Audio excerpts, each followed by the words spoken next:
What's going on, people? Welcome back to Curtis Shaw TV, back with another live stream, and today we'll be getting prepared for the game tomorrow as Arsenal travel to West Ham in the last 16 of the Carabao Cup. Press conference reaction, lots of waffle from the manager in today's press conference, and why Thomas Partey may not play for Arsenal until the start of February, depending on how this recovery from injury goes. There's also some transfer news as well. Another striker being linked with the club. We'll delve into that. And big up to everyone on this Tuesday. Hope you are well. And make sure you like the video and subscribe if you haven't already, people. Ballon d'Or settings last night, by the way. Lionel Messi wins the Ballon d'Or ahead of Haaland, the robot, of course. Haaland comes second. And Kylian Mbappe came third. Personally, I know there was a lot of debate online about it, but I was in favour of Messi winning it just because I think what he did was so epic. I got to be honest, the whole award ceremony was a little bit boring. And Jay Black's just said it, actually. It was quite boring. It dragged. And, there was a lot of waffling going on there as well. But listen, Messi, 8 Ballon d'Ors. I don't think anybody will ever win 8 Ballon d'Ors. That is for sure probably the best player we've ever seen play football. So big up to him. But listen, we have to congratulate a couple of Arsenal players as well who were involved. They certainly weren't as high as Messi, but they were nominated. And Martin Odegaard finished 28th in the world. The 24-year-old received 1 nomination and he finished 28th, so congratulations to him. Let's hope we can get him back in the kind of form that saw him nominated for these kind of awards, because we haven't seen him for the past few weeks, all jokes aside. And the other one was Bukayo Saka, 22 years of age. What a turnaround for him over the last couple of years, man. I remember when he made it into the team. And, he was playing left back, then he was playing left wing. He's ended up as one of, at the moment, you would say one of the best right wingers in the world. You know, right wing is a particularly weak position at the moment. Listen, I'm very proud of him and his progress that he's made. Again, we want to see him hit the form that saw him nominated for that. He hasn't been as good in the last few weeks, but big up to Saka and big up to Odegaard. They didn't attend the awards, which I was surprised. But then again, we do have a game on Wednesday. Manchester City, of course, are out of the Carabao Cup, so maybe Pep Guardiola was a lot more, welcoming of them going to the awards. What I will say is, there was a lot of conversation around Manchester City. I think Man City had 5 players in the top 10, which is unbelievable, really, when you see that many from one team. And yes, Clement, you are still a member. Big up yourself, bro. Your comments are showing up. And there was a lot of conversation around Manchester City and Arsenal. And I was speaking to somebody last night, and I was saying, the thing for me, he was asking me, do I think Arsenal can win the league this year? And I said they can, but will they? I think probably not.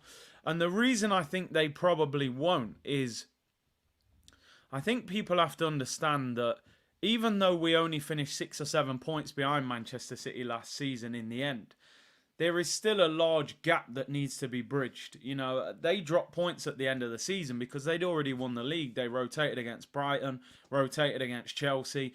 They would have probably won those games, but they rotated because they'd already won it. And I felt for us to bridge that gap, we needed Manchester City to be weaker, which maybe they are. Kovacic is not as good as Gundogan. I would say Doku is not as good as Mahrez. Vardiol probably is a little bit better than Laporte. And De Bruyne's injured. But the problem for me is that I felt we needed a transfer window where we nailed it. I felt we needed to nail the transfer window. I think we signed 5 players in the summer. And I think we needed at least 4 of them to be like making an instant impact in this team. Now, unfortunately, Timber got injured. And I think Timber would have made a big improvement to this team. Declan Rice has been superb. He definitely has upgraded us. Raya at the moment, even though he is the number 1, he hasn't significantly improved at the moment. The levels of Aaron Ramsdale, but he obviously is the number 1. And the other one is Kai Havertz, who at the moment has done nothing, in my opinion. So for me, we've only got one significant upgrade on what we had last season, and that is Declan Rice for Granit Xhaka. And the problem with that as well, we felt Declan Rice would be playing next to Thomas Partey. Partey's been injured pretty much the whole season. So I don't think Arsenal are much better than we were last season, and that's the reason why I think it's very difficult for us to win the title ahead of Man City. Listen, if we can get Partey fit, if Havertz start doing something, if Raya, goes a level above Ramsdale, Jesus gets fit, bangs in goals, we signed 2 players in January, then who knows? But unless all of those, things happen, I think it's very difficult for us to win the title ahead of that Man City team. What Manchester City did to Manchester United on Sunday, how many teams, listen, loads of teams have beaten Manchester United, but they were in second gear. It was a training session. So it shows the level that they're capable of going to when it clicks. And I still think Kevin De Bruyne is probably their best player, and he's not there. Nick, very sad news, said, big up yourself. Sadly, his mum passed away on Sunday evening. Devastated. Just wanted to watch you today as it's a nice distraction. Listen, you're in our thoughts, bro. Big part of the community. Hope you're as well as can be, and obviously very sorry to hear your news, bro. Thank you very much for tuning in. Hopefully I can lift your spirits in some shape or form. Big up yourself, bro. Ash said, big up Curtis. We are needing signings in January. A midfielder, a right winger, and a striker. We might go for a right winger that can play across the front three. The thing that concerns me, Ash, is we wanted David Raya in the summer, and we couldn't buy him. Surely we would have just paid the 27 million and just bought him. There must have been a financial issue that we said, listen, Brentford, we'll give you free and we'll get him in the summer. So can we actually go big in January unless we sell, Clement said, if you need an editor, holler me. Hey, message me, bro. CurtisShawTV@hotmail.com. I'm definitely looking for an editor to come on board soon. I need help with the short form content, the TikToks. I want to get the Curtis Shaw Clips channel going. So I definitely could do with an editor. If anyone else out there is interested, drop me an email. Maybe send me a bit of your work. Let's keep it within the community, people. Yeah, big up everyone. Condolences to Nick, 100%. And big up yourself, bro.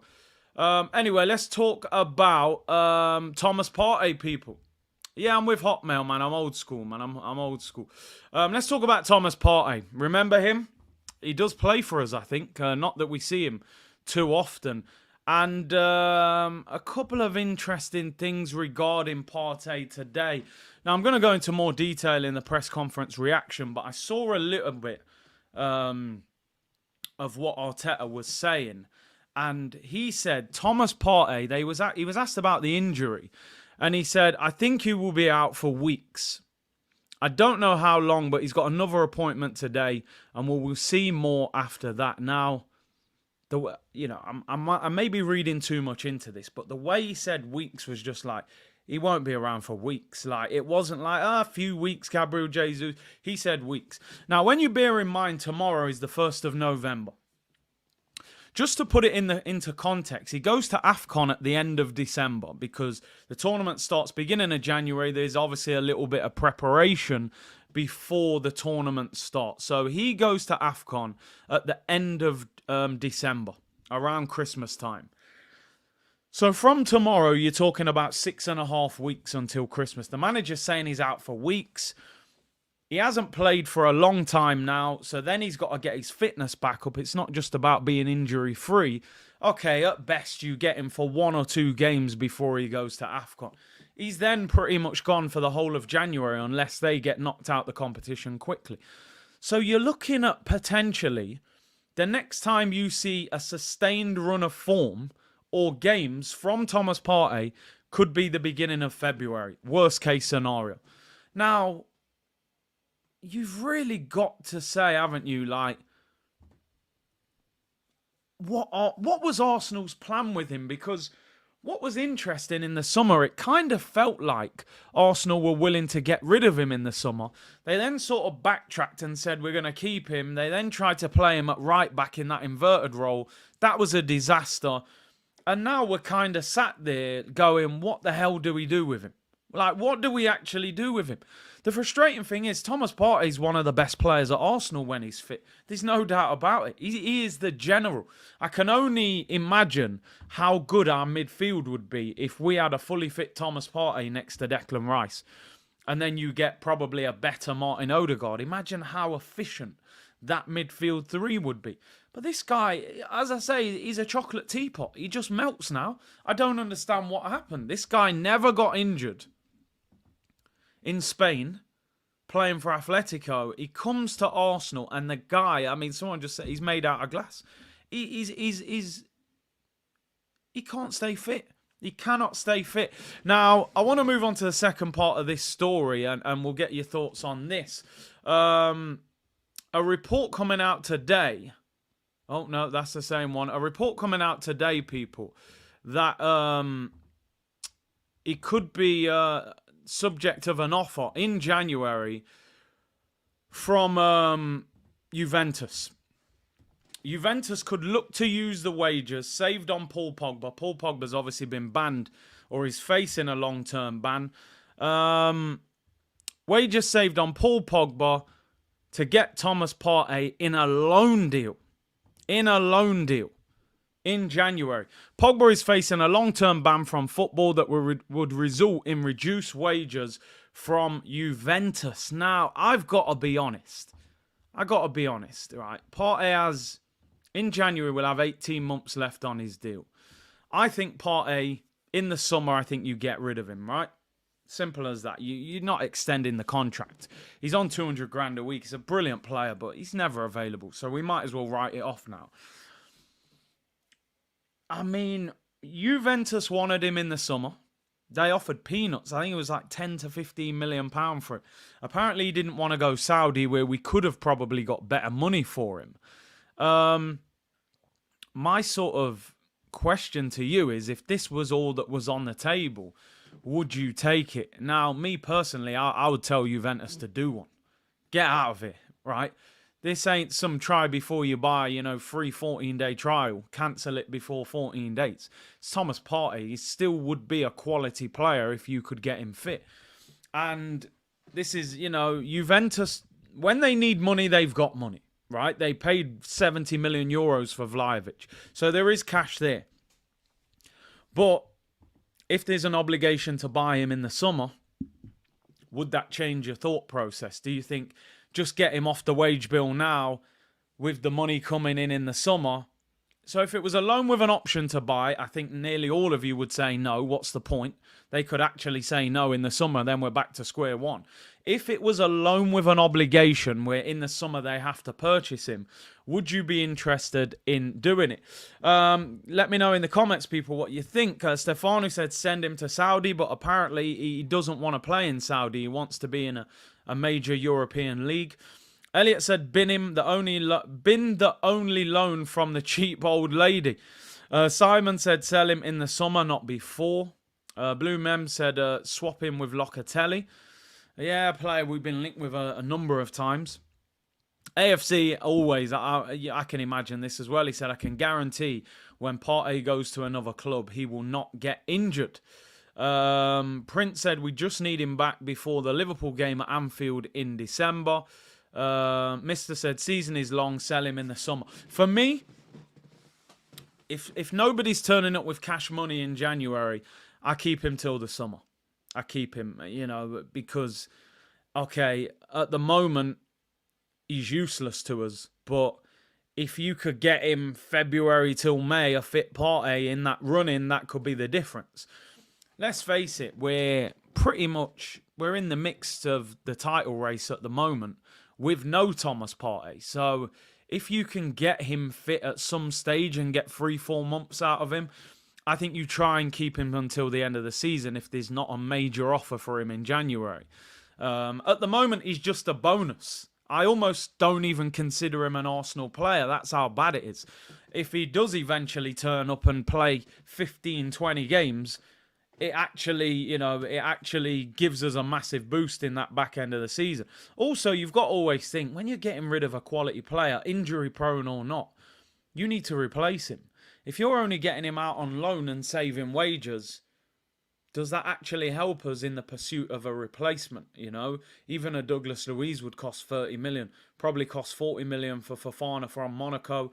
Anyone better than that, Barella or whatever, would cost maybe 70 million. So I think, look at it. I mean, Ash says Timber will be back before Partey. Probably will.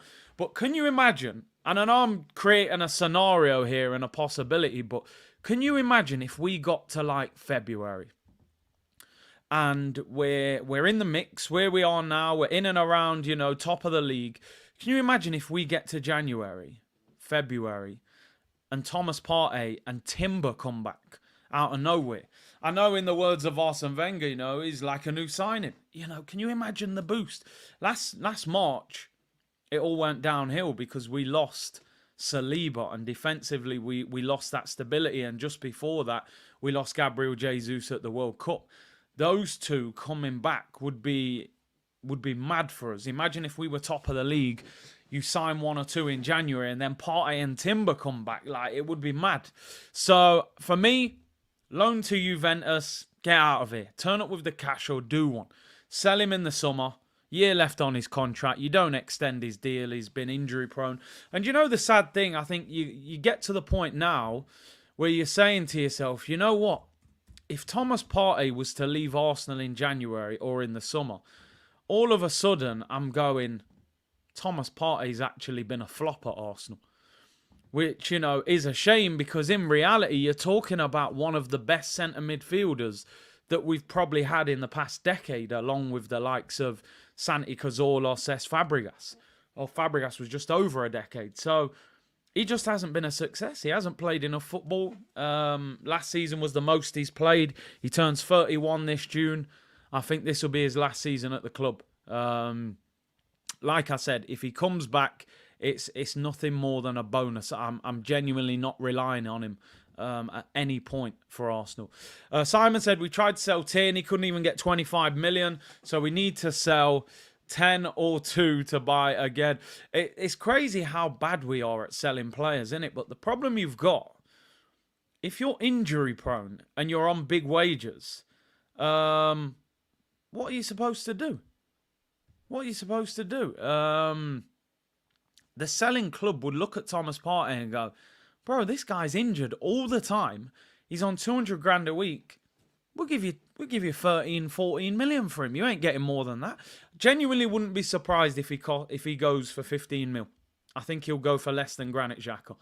And this is why I talk about availability is the best ability. You're no point being a world beater if you hardly ever play. You'd rather have Granit Xhaka playing 38 games than Thomas Partey playing 15. That's just the reality of the situation. Not a massive flop, but I would say underwhelming, JC. I looked at him like he could be world class at Arsenal, and I'm looking at him in the end going, just didn't play enough football. So, remember a certain Abu Dhabi, so frustrating with injuries. When we discarded him, we moved on. Partey should be shipped off and get Douglas Luiz in. C. Law said, I think Rice is the long-term 6. Big C will go for a box-to-box. It's interesting, that, isn't it? Because when we signed Rice, I thought the plan was to play him box-to-box like Xhaka. I actually think he looks better in the 6 role than the box-to-box role. I think he's still not ideal for that role. So potentially Rice is the Thomas Partey replacement, and then we still go back into the market and you get the Granit Xhaka replacement, who maybe has a little bit more in his locker going forward. So, yeah, I agree with you, CeeLo. I think he will become the 6. I think Rice is superb in that 6 role. Wasn't a flop when he played, he's great. Listen, not a flop in terms of performances. I think Thomas Partey, when he plays, he's absolutely brilliant. I call him the general. He just doesn't play enough, and that's a shame. Master of Disaster said, by Goretzka, best box-to-box centre mid in football.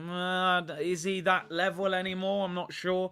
I don't know about Goretzka. LSU said, Partey fast becoming a squad player. I knew Jorginho. Bring on Choo Choo. Yeah, Jorginho, man. Jorginho's all of a sudden become a starting lineup player, and some of our better players are becoming squad players. Anyway, let's get into some transfer news regarding a potential player coming in. And that is the guy they're labeling as the Mexican Haaland, people. The Mexican Haaland is what they're calling him. Santiago Gimenez. When I heard his name originally a few months ago, I thought it was Santiago Munez, who in goal 1, 2, and 3, of course, who ended up signing for Newcastle. Santiago!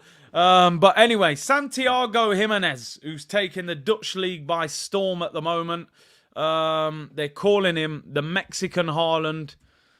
Some of you may know more about him than me. I've seen a couple of his goals in the Champions League. I've, done what all good scouts do. I've typed his name in on YouTube and watched all of his goals. And listen, there are similarities to Haaland, but, he's not on that level, of course. Mexican international, left-footed, 6'1", striker. He's got 13 goals in 10 games with 3 assists.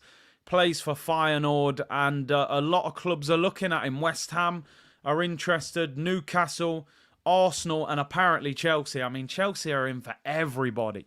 But there's a lot of hype around him. As I always say, the striker market is as weak as it's ever been in football. You have one good season in any decent league in Europe, and you are getting a big money move somewhere. Payan said, Curtis, trust me, I'm from Rotterdam and support Feyenoord and Arsenal. I've met this guy at the barbershop a few times. Very nice guy, but bro, he is a baller. He's destined for the top. I like that. Big up for the insight. Barbershop insight. Anyone else watch Dutch football, know much about him? Sidorf said, risky Dutch league tax is heavy.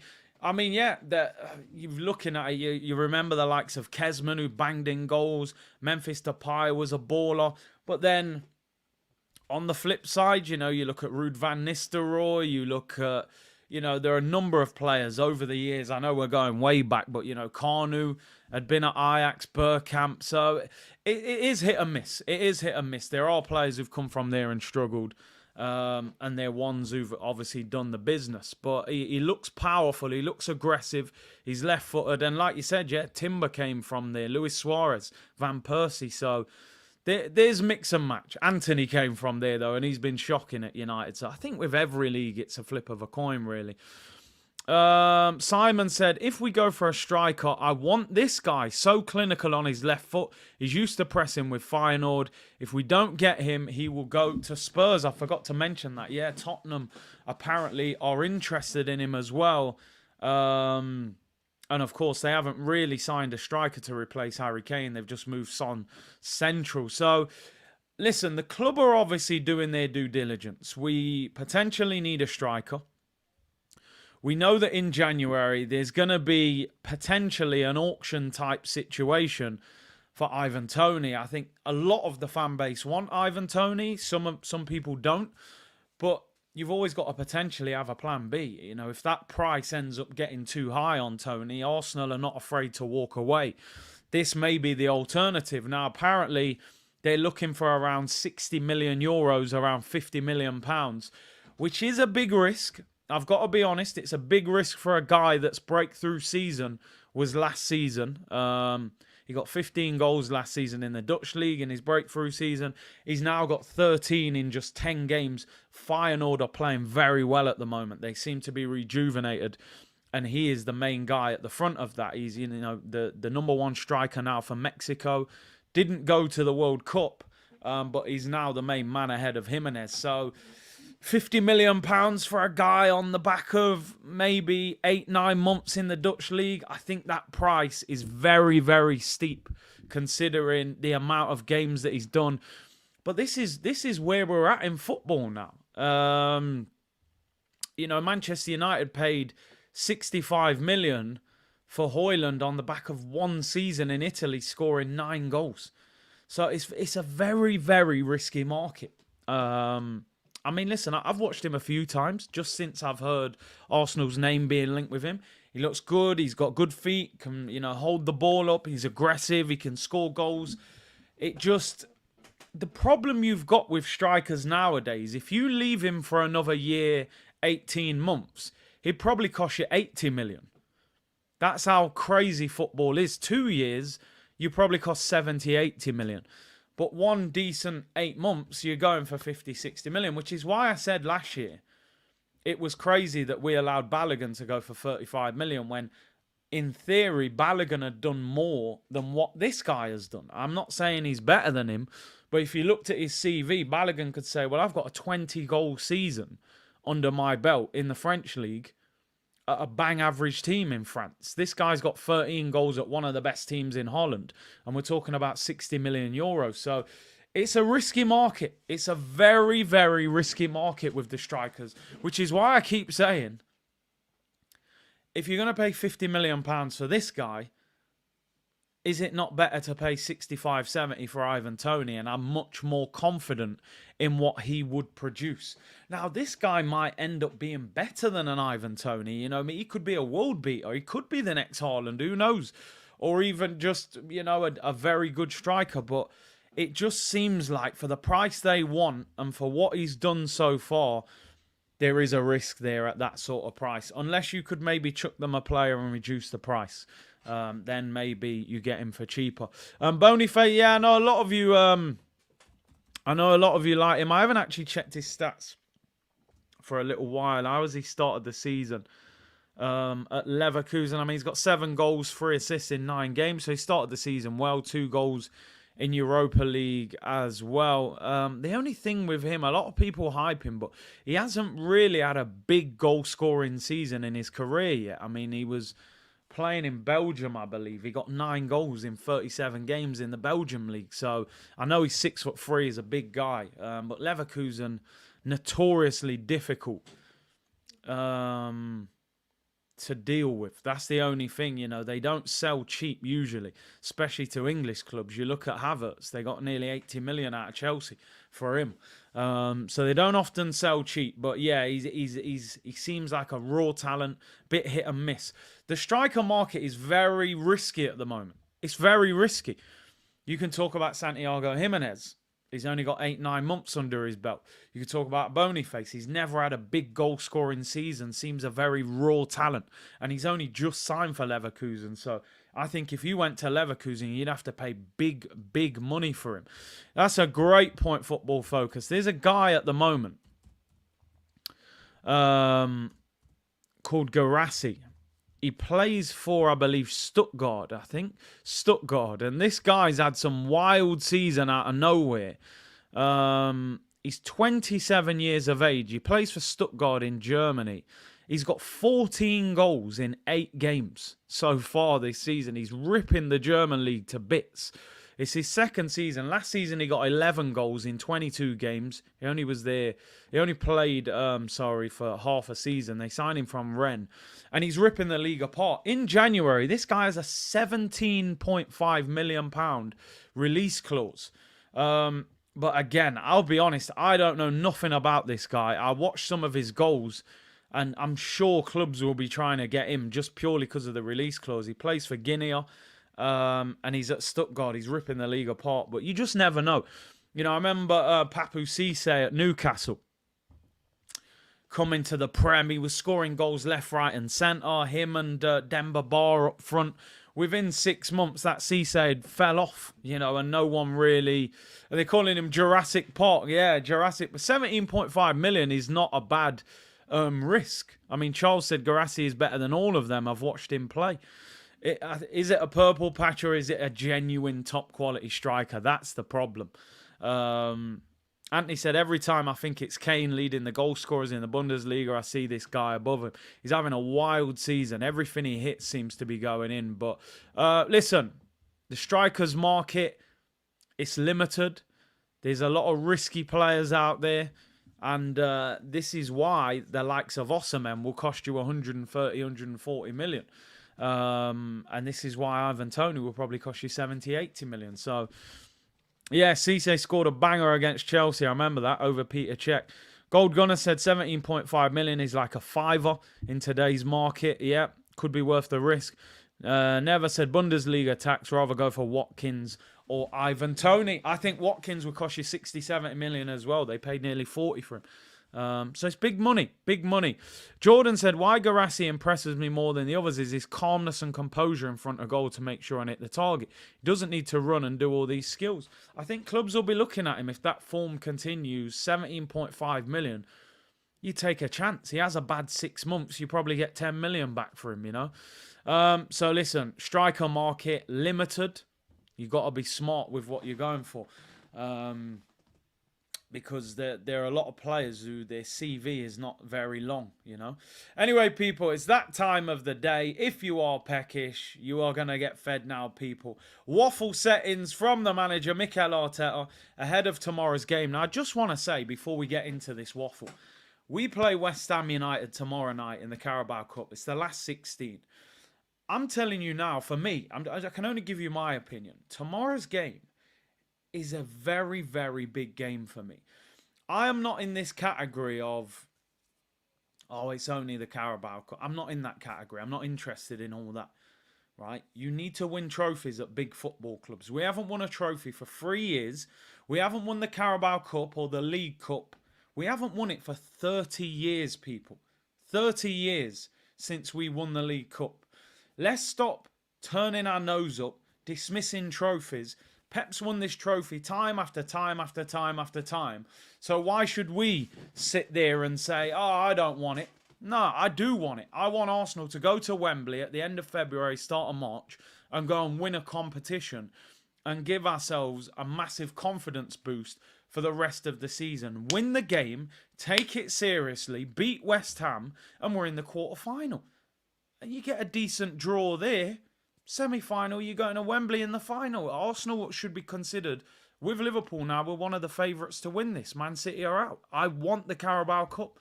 Anyway, let's get into the press conference reaction. And like the second Man City got knocked out of that, I was like, this is it now. Go and win it. Go and win it. At the end of the day, there's 4 trophies that we can win this season. You've got the Champions League that we've never won in our entire history. You've got the Premier League that we haven't won since 2003, 20 years, right? And then you've got the FA Cup and the Carabao Cup. But every season, we just throw those 2 trophies away. We just dash them away. We've got a big squad. We spent loads of money. I'm not saying go full strength. There's 1 or 2 players you can rest if you need to. But put a strong team out and beat West Ham. Let me just read these super chats quick. SG said, get Ivan Toney, no more Project Youth. I'm with you on that. And Young Gunner said, Atalanta sold the Walmart Hoyland to United for 60 million. We could have got closer to that for Balogun. But Arteta forced him out, lowering his value. And I always say, and I agree with you, Young Gunner, you know, Arteta makes it too obvious when he wants a player out of the door. You know, he needs to make it look like, no, we want to keep Balogun, but if you want him, you know, he's like, nah, Balogun, we'll leave you on the bench for the tour. We won't take you to any of the league games. We don't want nothing to do with you. Just give us what you want for him, you know. Act like you want him. E. Ross said, Curtis, I went to the West Ham game. They were awful. We need to beat them.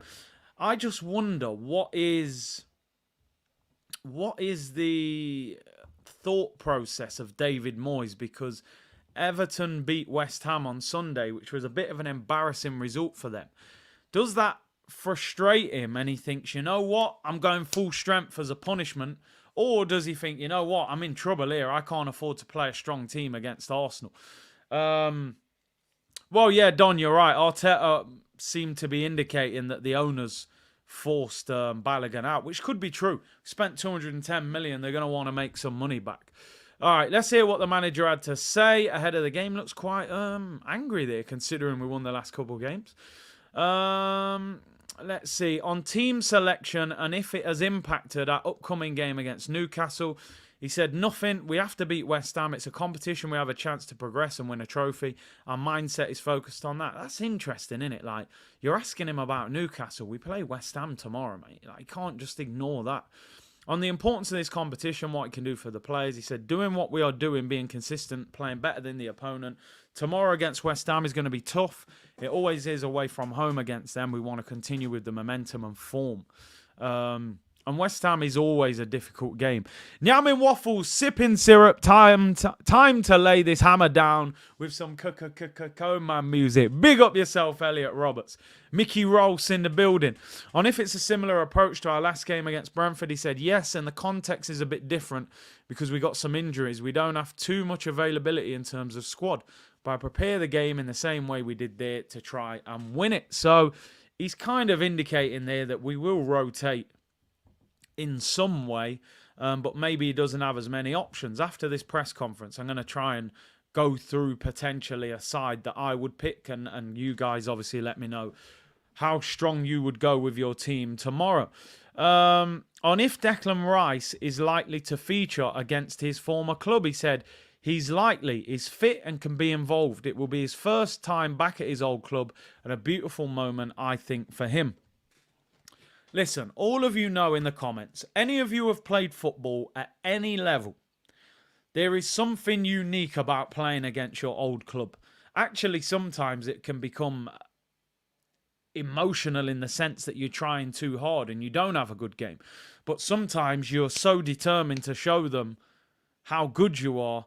I think Declan Rice will play tomorrow because I think Declan Rice will be knocking on Arteta's door going, I want to play, man. I've been at this club for years. I've just left. It's the first time back. I want to represent Arsenal on their pitch. Now, a lot of people are saying rest him. Rest him, we need him for Newcastle. And I do get that. And the problem with Rice is a similar problem that we've endured with Saka, is that you don't particularly have somebody that you can rotate him for. Yes, you can play Jorginho 6 and put Declan Rice on the bench to rest him, but the level significantly drops. Same way you can play Nelson over Saka. Rowan said Rice is our midfielder alone. Of course he will feature. Arsenal Comeback says rest him, which is interesting. Forte said David Moyes coming full strength, doesn't want Arteta to beat him. He sacrificed West Ham to play Arsenal. He does that every season. If Arteta plays Rice and he gets injured, there will be an absolute meltdown. That's the problem, isn't it? On if going back to his former club can be helpful, he said, I think it's beautiful. I had the experience to do it a few times. You really see what they think of you and what you left at the club. It's a really good way to measure your experience and your reality within the reality of people who share moments with you. I think he's confirming he's going to play, but will he start is the question. On if he will get a good reception, he said, I would say so, I hope so, especially every time you hear him talk about West Ham. Let's skip that. On Eddie's hat-trick, and if we have to manage his minutes or continue his momentum, he said both. We have to be conscious of the amount of minutes we play. He has started a lot of games in the Prem. I think in terms of how we utilise him, he's fresh and in a good moment. Players like Eddie have to be used. Whether we do it as a starter on the bench, we will see. I think he will probably start Eddie tomorrow, to be honest. Snake Eye said, Big C, we are a Rice injury away from a crisis. And we are. We definitely are. That midfield, you got no Partey and no Rice, and you're going Newcastle. It's a major problem. It really is. On our players who were involved on the shortlist for Ballon d'Or, he said, it gives us pride. Always good to see yourself there next to those names. In those lists, it's a compliment to them, what they've done. Now the challenge is to be higher up the list next season because that would mean they've done it again. On if Martin will be rested. Rested, didn't he rest the other day? He said we rested him the other day. So it's how long we rest him for, how we manage him. I mean, there's now a report. Martin Odegaard has got a hip injury, which of course isn't good. You don't want... we don't want him getting injuries, and putting him out. Maybe that's the reason his form has dropped. Because he hasn't been fully fit, So I was just reading the article here. Apologies. It said, Martin Odegaard has been suffering with a hip injury over recent weeks. And obviously, maybe they've just threw it out as a defence mechanism for his poor form. But, no, listen, I believe it. He doesn't often get injured. So maybe that has affected him and his form. But will he be rested? He said, we had the opportunity to do it. We didn't use him in the end. It was a good upload for him. Yeah, Ramsdale definitely should start. Definitely. Prime Henri said fake news protection. They protected him. He's injured. That's why he's disappeared. On if rest is the only way to treat his injury, he said it's not only that, there's a lot of things you have to do. Let's skip it. On if he should be commended for wanting to play on despite an injury, he said every player is the same. They're willing to push the boundaries. Let's skip that. On Jesus, is there a time frame for his return? He said with him, I'm honestly not going to put any on because I did it once, I got it wrong. We need to be cautious. We need to treat it the right way. He's already pushing everybody to be back as quick as possible. And we need him. Which we do. Snake Eye said injury. What key are they cooking and eating? Yeah, man, I don't know what they're on. The hips don't lie, Rowan. The hips don't lie. Shakira, Shakira. As Wycliffe once said, people at the start of us, I'm on a dance like this. Speak Spanish. I better stop. It's too early in the week for Wycliffe and Shakira. But yeah, the song just popped into my head when you said that, Rowan. Anyway. On experience in the midfield and the importance of having older players. He said it is. I think age is something, but after the experiences those boys had and the human qualities, they are exceptional. So you just mentioned Mo El Neni. The way he lifted us for those 6 or 7 minutes on the pitch after 10 months out. The way everybody looks at him is just fundamental for me. I always said he's one of the most important players because of what he brings to the team, even when he's not playing every week. So there you have it, people. New contract confirmed for Mohamed El Neni, a 1-year contract extension till the summer of 2025.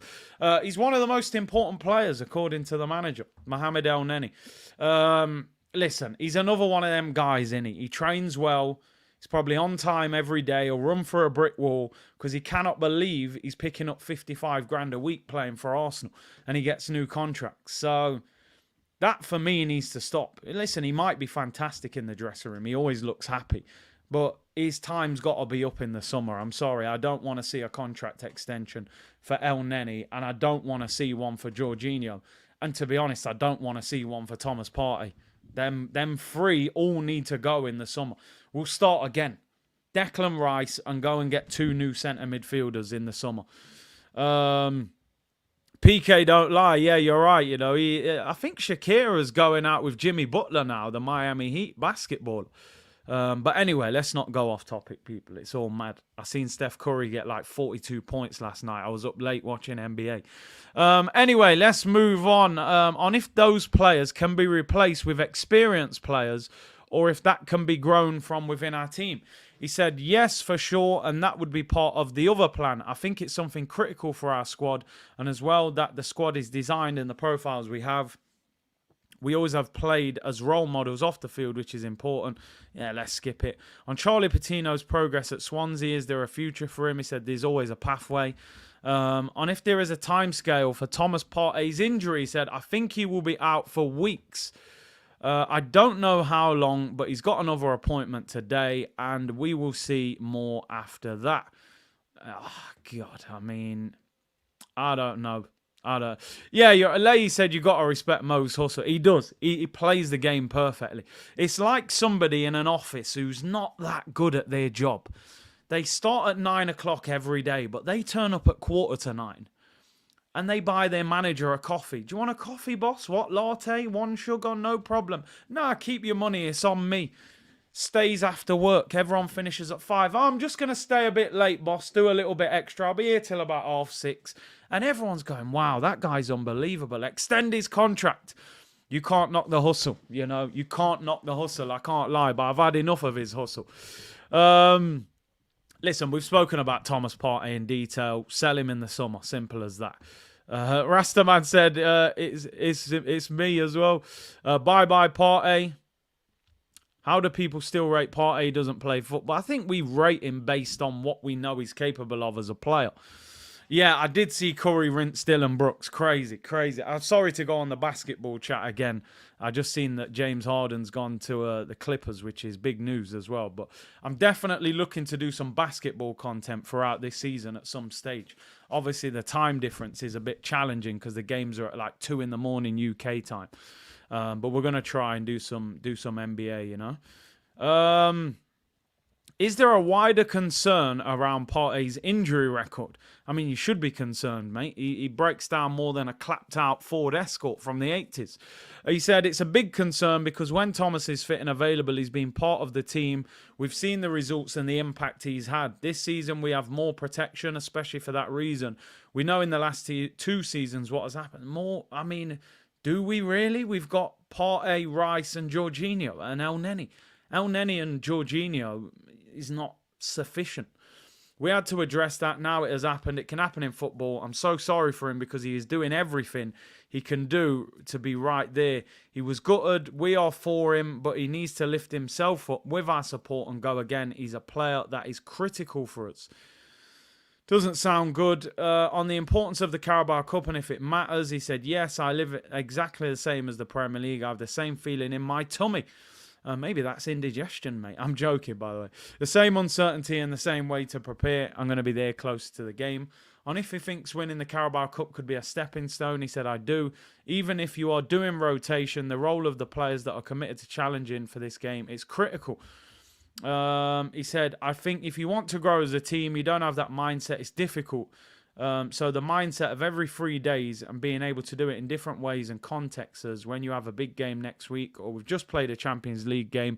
Okay, what is the behaviour of the team and how they respond? I think it's very important. Waffle settings over. El Neni's probably getting a new deal and he's going to rotate for tomorrow night's game, people. Mo is our Milner, says Neil. I think Milner was better than Mo. Got to be honest. Milner won Champions Leagues and Premier Leagues and I hear you in the sense of the role that he's playing, but I think Milner was better. Belly full up. Waffle settings done. Right, let's take over. We'll pick the team tomorrow night. Let's go bit by bit where we go. I think we can all agree the guy's desperate for a game of football. Aaron Ramsdale gets a start. It is what it is.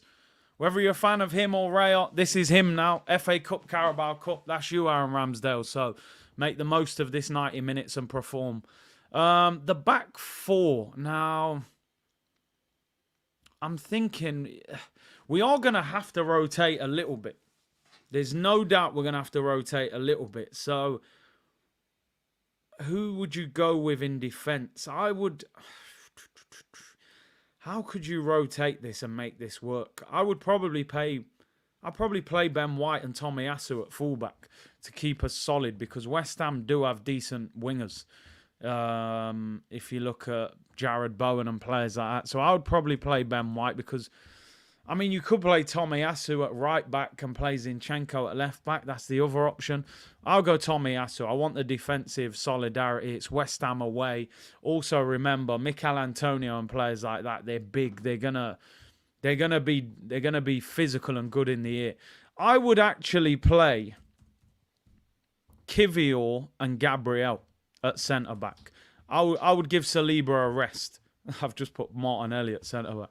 I would give Saliba a rest because the same way people are saying, you know, we're a Declan Rice injury away from a crisis, I'm still not trying to see Saliba overplayed. And Gabriel was rested on the weekend and Saliba played next to Kivior. So then I'll bring Gabriel back in and take Saliba out. I'm also mindful of the fact Mikel Antonio is very physical. And I think those four, all very tall, all good in the air. I think it would go well against Mikel Antonio. Tomiyasu 1v1 defending against Jared Bowen as well. I think that could all work. No Cedric. People saying Cedric. I mean, this ain't a comedy club. I ain't playing no Cedric the Entertainer. I'm telling you that much. Elliot said, agreed, RE, rest for Saliba. The thing is, I think against West Ham, that back four's good enough. I really do. You could play Zinchenko, but Zinni worries me against Jared Bowen. What about your petrol buddy? Nah, Cedric, not for me, bro. I'm trying to win this game.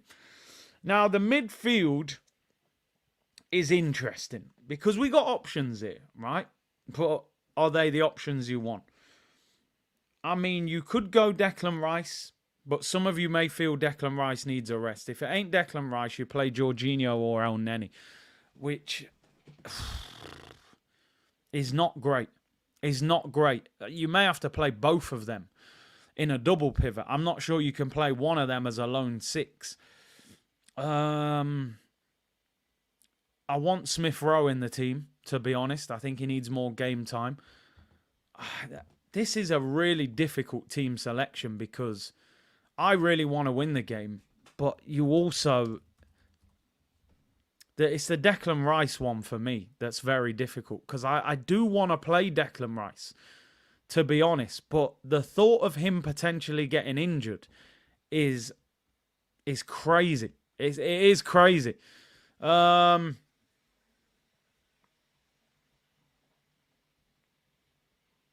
you know what? I would play him. I'm going to be honest. I'm thinking about it. The power of now. We live in the moment. I'm playing him. Play him, try and win the game, get him off.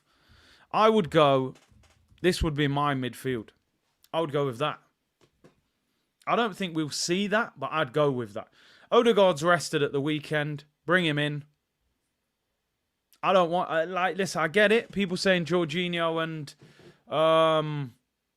El Neni. To me, turning up here, resting Rice, potentially getting beat, it's almost like, what's the point?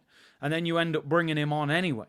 I'd rather start him, get him ready, enjoy the game, try and get it won and get him off. That's how I'm looking at it. Now, I get it. Some of you don't agree. Odegaard, like you said, if he's not fully fit, then obviously we don't risk him. You don't risk him. But if he's fit, I'll play him. And people saying Fabio Vieira, I mean, Fabio could play in that Odegaard role if his hip is not totally secure. I'm sure he'll squeeze Kai Havertz in there somewhere as well. The front three for me, this is tricky as well. Realistically, I've got to start Eddie up front, right? I would have liked this as an opportunity to play Havertz up top. But Eddie's just scored a hat-trick, man. The guy's confidence will be through the roof. I've got to play Trossard. But do you rest Saka? Do you try... I feel like Saka needs the rest more than Martinelli. So I'm thinking... I'm going to play Trossard. Because I think he was brilliant the other day when he came on. Do you know what? I'm going to play Nelson. I'm going to play Reece Nelson on the right. I still think Nelson is good enough to play on the right and cause problems against West Ham. I know I do want a strong team. I would go with that. I think that's a good team. I think that's a solid team. There isn't obvious weaknesses there. I would go with that. I think that beats West Ham because I think West Ham will make some changes. You've then got Martinelli on the bench. You can rest Saka. And then, yeah, I like that team. I like that team. I mean, Zelda, listen, I would play Fabio if Odegaard is not fully fit. Don't overcook the rice. I hear you. You overcook it, it turns into rice pudding, people. I'm looking at 60 minutes. Game 1, get him off. El Neni or Jorginho on to see the game out. And like I said, if Odegaard's not fit, you can start Fabio. That would be my team. Do I think that will be his team? I'm not so sure. He could do anything. He could play. You could actually play Zinchenko in midfield, which is something I've really wanted to see. I think Emil Smith-Rowe will definitely play. I think Trossard will play, and I think Nelson, and I think that front three will be the front three, if I'm being honest. And I think Ramsdale will be in goal. The midfield, I'm not so sure, because I don't know if Odegaard's fully fit, and will he rest Declan Rice? I'm just a believer that turn up, win, and get them off. But yeah, Declan Rice is obviously a risk, but I just think the downgrade is too big. If you're playing Jorginho or El Neni. And one thing West Ham have got is they've got mobility in that team. Kudus in the attacking midfield role. Bowen, they got Ben Rama, they got Antonio. They got people that can run. Paqueta. I don't think Jorginho would get on particularly well against Paqueta and Kudus. I think they cause him all sorts of problems. So I'd rather have Rice in there. Yeah, ESR, man. Listen, I've said it many times. I'm a big fan of ESR. I think there's a big talent there. But he's got to start performing when he gets a chance. Unfortunately, when you're not a favourite of the manager, you will not get the same chances of somebody who's a favourite. So you're going to watch Havertz play time after time after time, do nothing, and it won't matter. He'll still get another chance. Emile Smith-Rowe seems to be in a situation now where you're not a favourite. You're not going to keep getting opportunities. It's the harsh reality of the situation. He's even being linked with potential moves away to West Ham and to Newcastle. So Smith-Rowe has to force Arteta into a situation where, brother, you can't ignore me. And that means potentially scoring or assisting or playing well tomorrow night. It's as simple as that. Because to me, I think he's better than Havertz and Fabio Vieira. But he's got to produce it on the pitch. We can't keep, even me, I'm a big fan of him. We can't keep talking about what he did 2 years ago. Nobody cares now in football. In 2021, the manager will say, that's no good to me. What's he doing in 2023? So that will be my team. I'm not sure it will be the team. I think the midfield will look different. I can't imagine he will pass up an opportunity to squeeze Havertz into a cup game somewhere. I'm sure he'll try. Southern Gooner, big up yourself, bro. He said Zinchenko should play midfield. He's much better there. This matchup would suit him, not in defence, though. I honestly believe, just on what I've seen of him playing for Ukraine and stuff like that, I think Zinchenko's a better midfielder than a left-back. I genuinely think that. I think Zinchenko would be a good midfielder at Arsenal. You watch him play for Ukraine. He played against England. He was one of the best players on the pitch. I think he scored, actually, didn't he? You know, he played really well, and I'm thinking, what's this guy doing at left-back for Arsenal? He can't defend. When I say can't defend, he can defend, but when he comes up against the elites, man, he looks like a weakness to me in that back four. I think at the moment, Arsenal's best defence is Ben White, Tomiyasu, Gabriel and Saliba, if I'm being totally honest. If I had a big game at Anfield, big game at Old Trafford, big game at the Etihad, that would probably be my back four at the moment, to be honest. I would start looking at Zinchenko as a midfielder, but he never starts him there. So I don't get it. I think when he signed him, he probably said, I want him to play at left back. Zinchenko is paceless. He's too weak in the middle. I mean, you say that, Dom, but I think Jorginho's pretty lightweight as well. I think he's so good on the ball, he could play in midfield. But it's one of them things. What do you guys think in the comments about this team? What would you change from this team? Tell me who you would take out, who you would put in. I think we can all agree Ramsdale will play in goal. I think Gabriel will start. I think he'll start. He didn't play on the weekend. He was rested for Kivior, so I think he will start the game. I hope he doesn't go crazy and start playing man like Cedric at fullback. We're not playing a League One team. This is a tough game. It'll be a physical battle against West Ham. If Antonio's up front, you know what time that is. You know, original yard man. He'll be roughing man up. Maybe Danny Ings will play up front. He's their second choice striker. Chris said, with Timber injured and Tomiyasu off in January for a month, we'll have to play Zinni at left back at times. Need to be moving him into midfield. Do you know one of the good things about January? What I've only just realised over the past few days. Because obviously January is a big worry because Tomiyasu will go to the Asia Cup and we'll obviously lose El Neni and Partey to AFCON, which makes us even weaker.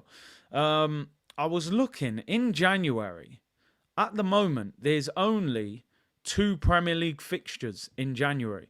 We play Crystal Palace at home and Nottingham Forest away. There's only 2 fixtures.